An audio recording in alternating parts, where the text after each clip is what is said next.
खासकर अष्टमी या नवमी तिथि के दिन चुपचाप गाय माता को खिला दें।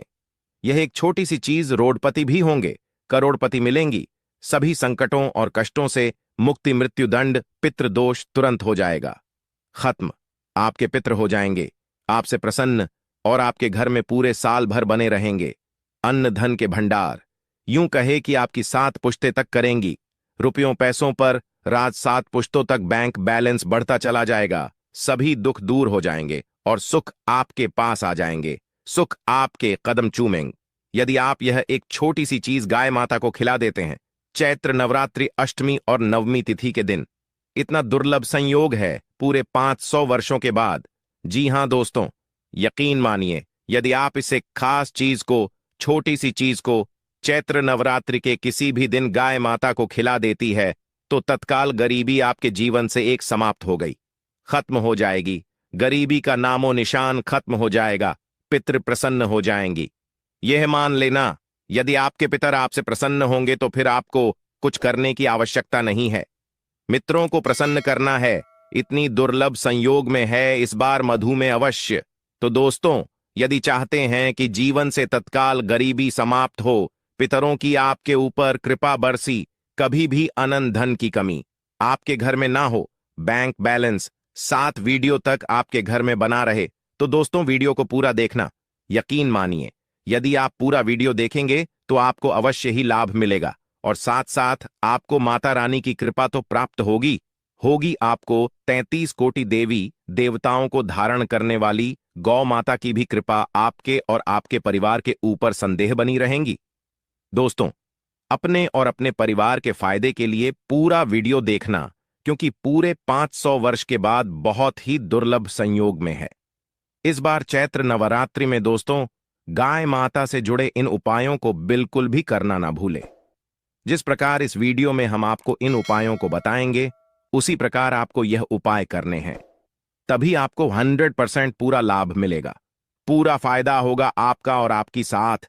पीढ़ियों तक कभी भी किसी प्रकार की कमी नहीं होगी, दुख दूर हो जाएगी, सुख आपके कदमों में आ जाएंगे। यकीन मानिए, आप 1 महीने के अंदर करोड़पति बन जाओगे, मालामाल बन जाओगे और गरीबी का तो नामो निशानी खत्म हो जाएगा और पितृ सदैव आपसे प्रसन्न रहेंगे। तो दोस्तों, पूरा वीडियो देखना। दोस्तों, वीडियो को शुरू करने से पहले वीडियो को लाइक करके चैनल को सब्सक्राइब कर देना और सच्चे दिल से कमेंट्स बॉक्स में जय गौ माता, जय माता रानी अवश्य लिख देना, जिससे आपकी समस्त मनोकामनाएं गौ माता पूर्ण करें। और भी वीडियो को ज्यादा से ज्यादा शेयर जरूर करना, ताकि और लोग भी इस वीडियो में बताए गए उपायों से लाभ प्राप्त कर सके। दोस्तों, आपको बता दें, प्रत्येक साल में 2 नवरात्रि आती है और नवरात्रि का खास महत्व माना गया है। लेकिन चैत्र में आने वाली नवरात्रि बहुत ही खास और महत्वपूर्ण होती है। माता रानी का आशीर्वाद और गौ माता का आशीर्वाद पाने के लिए इस दिन आप पवित्र यो में स्नान या फिर दान का खास महत्व होता है और कहते हैं कि इससे माता रानी में प्रसन्न हो जाती है और आपको वंश वृद्ध का आशीष देते हैं। जिन पर आप अपने पितरों की कृपा होती है, उनके जीवन में हर कार्य सफल होता है और सुख शांति का माहौल उनके घर में बना रहता है। या दोस्त, आपको बताना चाहेंगे, नवरात्रि की अष्टमी के दिन पवित्र नदियों में स्नान करें। इसके बाद व्यक्ति को अपने सामर्थ्य श्रद्धा के अनुसार दान करना चाहिए। अन्न धन वस्त्र जो भी हो, दान करें। चैत्र नवरात्रि अष्टमी और नवमी के दिन आप जो बने दान जरूर करना माता दुर्गा का नाम लेकर। तो दोस्तों, माता रानी प्रसन्न हो जाएंगी और आपको वंश वृद्धि का आशीष देंगे। तभी किसी प्रकार की कोई कमी आपके घर में नहीं होगी। वैसे चैत्र नवरात्रि बहुत ही खास होती है, लेकिन इस नवरात्रि का महत्व कुछ अधिक ही माना गया है। कहते हैं कि इस दिन कुल देवी की पूजा और यह दिन कुल देवी और माता गौरी जी का पूजा करने के लिए विशेष फलदायी माना गया है। तो इस दिन माता गौरी जी की विधि विधान से पूजा अर्चना जरूर करें। आप साथ ही नवरात्रि की अष्टमी तिथि के दिन आपको पीपल के पेड़ की पूजा अवश्य करनी चाहिए। कहते हैं कि इस दिन पीपल की पूजा करने से सभी देवी देवताओं का आशीर्वाद प्राप्त होता है। अष्टमी के दिन यदि किसी पवित्र नदी में स्नान करना संभव ना हो, तो आप घर पर ही नहाने वाले पानी में गंगा जल की कुछ बूंदें डालकर स्नान करें। लाभ आपको अवश्य मिलेगा, बहुत ही शुभ माना गया है। तो दोस्तों, स्नान के बाद पीपल के पेड़ की जड़ में जल जरूर चढ़ाएं और शाम के समय पीपल के पेड़ के पास घी का दीपक जरूर जला दें। ऐसा करने से पितृ प्रसन्न होकर अपना आशीर्वाद आपको दे दी। व्यक्ति के जीवन में कभी किसी प्रकार की कोई कमी नहीं होती। तो ध्यान रखना, नवरात्रि में हर शाम के समय एक दीपक पीपल के पेड़ के नीचे जलाए, हम लाभ प्राप्त होगा। आपको देख लेना, तभी किसी भी प्रकार की कमी नहीं होगी। सभी देवी देवताओं की कृपा आपको प्राप्त हो जाएगी। ऐसा प्रभावशाली बन जाता है पीपल का पेड़। और नवरात्रि की अष्टमी नवमी के दिन तो एक घी का दीपक अवश्य जलाए। और दोस्त को बात करते हैं कि इस नवरात्रि के दिन गाय माता से जुड़ी कौन कौन से उपाय आपको करने चाहिए, जिन उपायों को करने से आपका बैंक बैलेंस बढ़ता चला जाता है, प्रसन्न हो जाते हैं और सभी दुख आपके जीवन से समाप्त हो जाते हैं और सुख आपके कदमों में आ जाएंगे। आपके कदम चूमेगी, सुख आपके पास आ जाएगी और जीवन में कभी किसी प्रकार की कमी नहीं होगी। तत्काल गरीबी समाप्त हो जाएगी। गाय माता से जुड़े इन उपायों को हम आपको बताने वाले ध्यान से चुनना, किस प्रकार आपको उपाय करने हैं और जैसे बताएं उसी प्रकार ही करना और ध्यान रखना। पूरा वीडियो ही देखना, तभी आपको इनमें बताए गए उपायों का लाभ मिलेगा। चलिए शुरू करते हैं। गाय माता से जुड़े कौन कौन से उपाय आपको भाद्रपद नवरात्रि के दिनों करनी चाहिए, चलिए शुरू कर दें दोस्तों। सनातन परंपरा में गाय माता गंगा और गाय माता त्री का बहुत ज्यादा धार्मिक महत्व है। मान्यता है कि वह माता के शरीर पर 33 कोटि देवी देवताओं का वास होता है। गौ माता की सेवा एवं पूजा करने वाले जातक पर इन सभी देवी देवताओं की कृपा बरसती है। गौ सेवा सेना सिर्फ इस जन्म के बल्कि पूर्व जन्म के भी दोस्त दूर हो जाते हैं। प्रत्येक सुबह जब आपके घर में बहुजन बनना प्रारंभ हो तो सबसे पहले बनाई गई रोटी को आप गौ माता के नाम से निकाल दें और भोजन करने से पूर्व वह माता को इस रोटी को खिलाए। यदि संभव हो तो काली गाय माता को खिलाए। यदि यह काली गाय माता ना मिले तो सफेद गाय माता को भी आप खिला सकते हैं। प्रत्येक पूजा और मांगलिक कार्य में दो माता या उनसे जुड़ी चीजें जैसे गाय माता का गोबर गोमूत्र, गाय माता का दूध अथवा गाय माता के दूध से बना घी अवश्य शामिल करें। इससे आपको पुण्य प्रभाव की प्राप्ति होगी।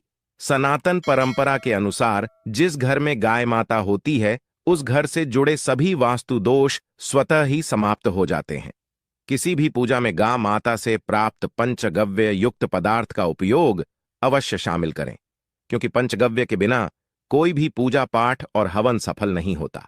या दोस्तों, गाय माता की कृपा पाने के लिए प्रतिदिन, सप्ताह अथवा महीने में परिवार समेत एक बार गौशाला जाने का नियम जरूर बनाएं और वहां गायों को हरा चारा जरूर खिलाएं। इससे आपको तुम फलों की प्राप्ति होगी और साथ ही साथ गौ सेवा और गौ पूजा से नवग्रह शांत हो जाते हैं और इनसे जो दोषों का निदान हो जाता है। गर्मियों में गौ माता को पानी पिलाएं और नवरात्रि में गौ माता को गुड़ अवश्य खिलाएं। यह ध्यान रखें कि गर्मियों में गाय माता को गुड़ न खिलाएं। अनेक देवी देवताओं को अपने शरीर पर धारण करने वाली गौ माता से जुड़े कई शुभ और अशुभ संकेत भी होते हैं। मसलन गाय माता का दूध धोते समय यदि गाय माता ठोकर मार दी और सारा दूध बिखर जाए तो अपशगुन होता है। यदि कोई यात्रा पर निकल रहा हो और गाय माता अपने बछड़े को दूध पिलाती सामने आ आए तो निश्चित रूप से जिनसे यात्रा के लिए आप निकले हैं वे यात्रा आपके लिए अवश्य सफल होगी और वह का जिसके लिए आप निकले हैं वे अवश्य ही पूर्ण होगा। यात्रा पर जाते समय बाई और गाय माता की आवाज आना और रात्रि में गाय माता की हुंकार करना भी शुरू होता है। दोस्तों, सत्य साथ गाय माता के साथ आप भूलकर भी यह काम ना करें, अन्यथा मिलता है घोर नरक और जीवन भर की परेशानियां। दोस्तों, गाय माता को रास्ते पशु बनाए जाने और इन्हें मौलिक अधिकार दिए जाने की बात हो रही है तो सवाल उठता है कि गाय माता जब भारतीय संस्कृति का अहम हिस्सा है तब भी गाय माता के साथ लोग खराब व्यवहार कैसे कर लेते हैं। गाय माता दर दर भटकती रहती है, घर पेट इन्हें चारा तक लोग नहीं देते। गाय माता जब तक दूध देती रहती है को उनकी सेवा होती है और जैसे ही दूध देना बंद कर देती है तो लोग इन्हें उनकी किस्मत पर छोड़ देते हैं, सड़कों पर और गलियों में भटकने के लिए। ऐसे में गोवंश जीवों को कोई डंडे से मारता है तो कोई उन पर पानी डाल देता है, कभी वाहनों से इन्हें ठोकर लग जाती है तो कभी बीमार होकर बेचारी एक गाय माता दम तोड़ देती है। ऐसे में जरूरत है इन बातों को जानने की कि गाय माता को लेकर शास्त्रों में क्या कहा गया है, गाय माता के साथ आपको कैसा व्यवहार करना चाहिए। या दोस्तों, गाय माता को कभी भी मारना पीटना नहीं चाहिए। शास्त्रों में गाय माता को माता का दर्जा दिया गया है। गाय माता को मारने पीटने वाला माता को मारने पीटने वाले के समान बाप का भागी माना जाता है। ऐसे घरों को नरक लोक में वर्षों तक कष्ट भोगना पड़ता है, अगले जन्म पशु योनि में मिलता है। कथा है कि गौतम मुनि ने गलती से गाय माता को डंडा मार दिया था, जिससे गाय माता की मृत्यु हो गई थी, और इस पाप से मुक्ति के लिए इन्हें वर्षों तक तपस्या करनी पड़ी। भगवान श्री कृष्ण जी ने बैल स्वरूप में आए वृत्तासुर का वध कर दिया था, जिससे मुक्ति के लिए भगवान श्री कृष्ण को पूर्ण तीर्थों को एक कुंड में बुलाना पड़ा, और इस कुंड में स्नान से वह पाप मुक्त हो गई थी। या दोस्तों, साथ ही साथ जो लोग पानी पी रही गाय माता को भगाते हैं, वे घोर पापी के बागी बनकर नरक भोगते हैं, ऐसा पुराण में बताया गया है। जबकि दो लोग गाय माता के लिए प्याऊ और चारा बनवाते हैं, वह महाभाग्यवान होते हैं। ऐसे लोग घोर पाप से मुक्त होकर स्वर्ग आ जाते हैं और बड़े ही धनवान कुल में जन्म लेकर सुख भोगते हैं। और साथ ही साथ आराम कर रही गाय माता को कष्ट देकर कभी भी उठाना नहीं चाहिए। कहते हैं कि जिस स्थान पर गाय माता बैठी है, वहां से नकारात्मक ऊर्जा समाप्त हो जाती है। गाय माता की बैठने की जगह को जो लोग नियमित साफ रखते हैं, वे पूर्व जन्म में किए गए जाने अनजाने में पापों से मुक्ति हो जाते हैं और गोलोक में स्थान पाते हैं। गाय माता को डंडा मारकर उठाना, पानी डालकर उठाने से मनुष्य पाप का भागी बनता है और अगले जन्म में उसे दर दर भटकना पड़ता है।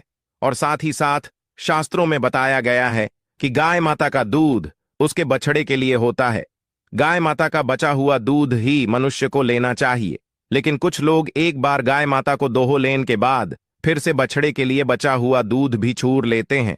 ऐसा करना घोर पाप कहा जाता है। ऐसे दूध को निकालने वाला और ग्रहण करने वाला दोनों ही पाप के भागी बन जाते हैं। दोस्तों, साथ ही साथ शास्त्रों में कहा गया है कि गोवंश यानी गाय माता और बैल के पीठ पर नहीं बैठना चाहिए। इनकी पीठ पर बैठने से महापाप लगता है। ऐसे लोगों को नरक की यातना भुगतनी पड़ती है। एकमात्र महादेव के अंश के उत्पन्न नंदी ही गोवंश है, जिस पर स्वयं महादेव और महादेवी सवारी करती है, क्योंकि नंदी ने स्वयं अपनी एक शासी महादेव की सवारी बनना स्वीकार किया था। और साथ ही साथ शास्त्रों में गाय माता के दान को बहुत ही महत्व दिया गया है। लेकिन ऐसी गाय माता का दान कभी नहीं करना चाहिए जो बूढ़ी और बीमार हो। कठोपनिषद में नचिकेता की कथा भी इस संदर्भ में है कि जिस नचिकेता ने पिता द्वारा बूढ़ी गाय माता को दान करने पर आपत्ति जताई थी, दूध देने वाली और बछड़े सहित जो लोग गाय माता का दान करते हैं, वह महान पुण्य को प्राप्त करके स्वर्ग में एक स्थान पाते हैं। दूसरों साथ ही साथ सूर्य चंद्र मंगल या शुक्र की युति राहु से हो तो पीदोष होता है। यह भी मान्यता है कि सूर्य का संबंध पिता से, अहमद मंगल का संबंध रक्त से होने के कारण सूर्य यदि शनि राहु या केतु के साथ स्थित हो या दृष्टि संबंधी हो तथा मंगल की युति राहु या केतु से हो तो पितृदोष होता है। इस दोष से जीवन संघर्ष में बन जाता है।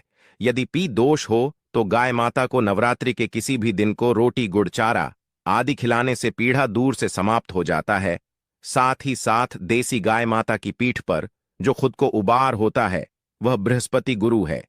8 जन्म पत्रिका में यदि बृहस्पति अपनी नीच राशि मकर में हो या अशुभ स्थिति में हो तो देसी गाय माता के इस बृहस्पति भाग एवं शिवलिंग रूपी कुबड़ के दर्शन करने चाहिए तथा चने की दाल रखकर गाय माता को रोटी दे। इससे आपको सब फलों की प्राप्ति होगी। और साथ ही साथ यदि आप रास्ते में जा रहे हो और सामने से गौ माता आती हुई दिखाई दे तो गौ माता को आप अपनी दाहिनी ओर से जाने देना चाहिए। आपकी यात्रा अवश्य ही सफल होगी। और साथ ही साथ यह संकेत भी जान ले, यदि आप यात्रा पर जा रहे हैं और सामने आपके गाय माता पड़ जाएं अथवा अपने बछड़े को दूध पिलाती हुई सामने गाय माता दिखाई दिए जाए तो समझ जाना कि वह यात्रा आपके लिए अवश्य ही सफल होगी।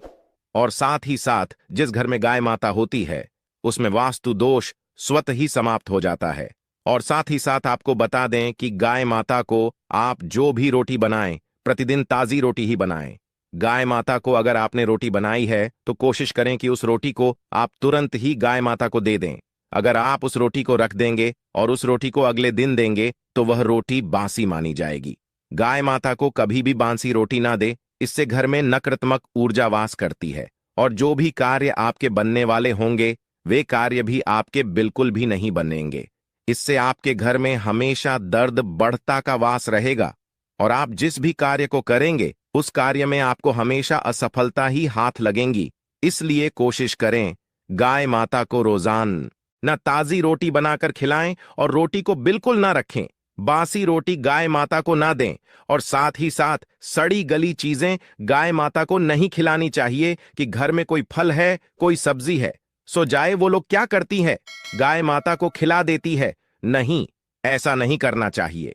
ऐसा करने से यदि आप गाय माता को खिलाते हैं तो और आप पाप के भागी बन जाते हैं। आप बिल्कुल भी सड़ी गली चीजें गाय माता को ना खिलाएं और साथ ही साथ आप आटे की 11 लोइयां बनाकर उनके ऊपर हल्दी लगाए।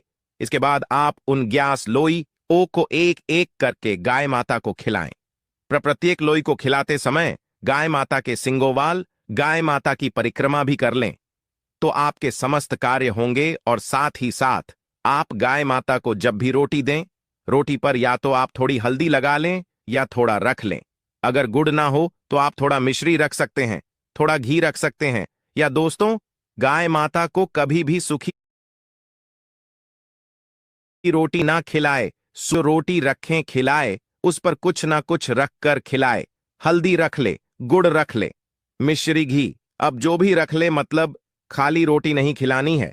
ध्यान इस बात का रखें जब भी आपको सुबह फलों की प्राप्ति होगी। या दोस्तों, ये थे गाय माता से जुड़े कुछ महत्वपूर्ण उपाय, कुछ बातें जिन्हें आपको नवरात्रि के दिनों में ध्यान में जरूर रखना चाहिए। दोस्तों, आज के लिए इतना ही।